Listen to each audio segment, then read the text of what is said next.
IPW bongkar perjudian dan seksual jadi motif Ferdi Sambo bunuh Brigadir J, Reflay Harun, SBY hingga Jokowi. Pemirsa, Ketua Indonesia Police Watch, IPW, Sugeng Teguh Santoso membongkar motif Irjen Ferdi Sambo terkait pembunuhan terhadap Brigadir J alias Brigadir Yosua Huta Barat.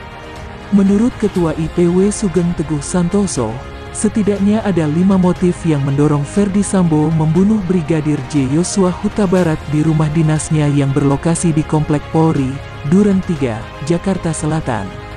Melalui wawancara yang ditayangkan di salah satu program televisi nasional, Sugeng menjabarkan 4 motif Ferdi Sambo bunuh Brigadir J atau Brigadir Yosua Huta Barat berkaitan dengan persoalan seksual, sementara satu lainnya terkait perjudian.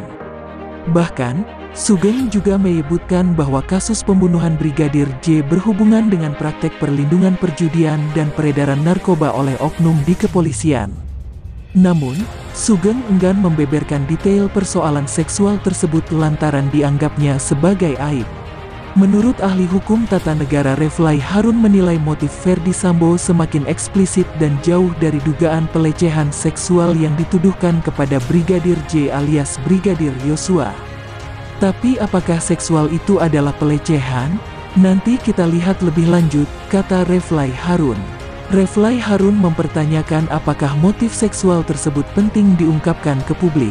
Reflay Harun mengatakan, yang sangat penting untuk diumumkan kepada publik adalah motif yang terkait bisnis ilegal, serta perlindungan perjudian dan narkoba. Pasalnya, ia menilai motif tersebut menyangkut nasib negara dan tata kelola pemerintahan. Tapi bukan berarti masalah seksual itu tidak penting sebagai bahan catatan. Tapi maksudnya untuk disclosure barangkali katakanlah perlu ada restriksi, ujarnya. Tetapi kalau soal yang terkait perjudian, miras, narkoba, dan lain sebagainya, kalau memang itu ada wajib dibuka dan wajib diberikan sanksi, dan kemudian di-stop praktek-praktek seperti itu, sambungnya. Dikutip seputar tangsel.com dari kanal YouTube Reflay Harun pada Kamis, tanggal 11 Agustus tahun 2022. Mantan staf ahli Mahkamah Konstitusi itu membeberkan praktek-praktek peredaran uang haram bukan lagi sebagai hal baru dan sudah menjadi rahasia umum. Sayangnya, publik kerap memaklumi praktek-praktek tersebut. Coba bayangkan ya. Jadi kita tidak melihat bahwa yang namanya kantor polisi itu adalah pusat untuk melindungi dan mengayomi masyarakat, tapi pusat transaksi ya. Entah transaksi apa, tegasnya. Karenanya, Reflay Harun menegaskan agar Polri segera memperbaiki citra institusinya. Menurutnya, selama ini belum ada satupun presiden yang berhasil memperbaiki citra hukum di negara ini. SBY, Susilo Bambang Yudhoyono, belum berhasil. Gus Dur, Abdurrahman Wahid belum berhasil. Di era Gus Dur lumayan sebenarnya, tetapi serangan balik justru membuat Gus Dur jatuh, tuturnya. Mantan komisaris PT Jasa Marga itu pun mengimbau agar Presiden Joko Widodo, Jokowi, segera memperbaiki hal ini, serta meninggalkan legasi yang baik bagi pemerintahan selanjutnya dan bagi sejarah Indonesia di 2 tahun terakhir masa jabatannya.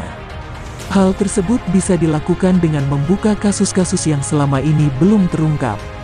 Dengan kasus Sambo sebagai entry point mudah-mudahan ini bisa dibuka, tapi dengan tetap mengedepankan bahwa penegakan hukum yang selurus-lurusnya, sebaik-baiknya, ucapnya. Bukan menyasar pada orang, tapi pada perbaikan sistem yang komprehensif, tegasnya. Reflay Harun pun meminta agar Jokowi bisa menuntaskan kasus-kasus seperti KM50, pembunuhan Munir, dan Novel Baswedan agar bisa dikenang sebagai presiden yang meletakkan dasar perbaikan institusi penegak hukum yang signifikan. Sekian informasi yang dapat kami sampaikan, semoga bermanfaat, sampai jumpa di video berikutnya, terima kasih.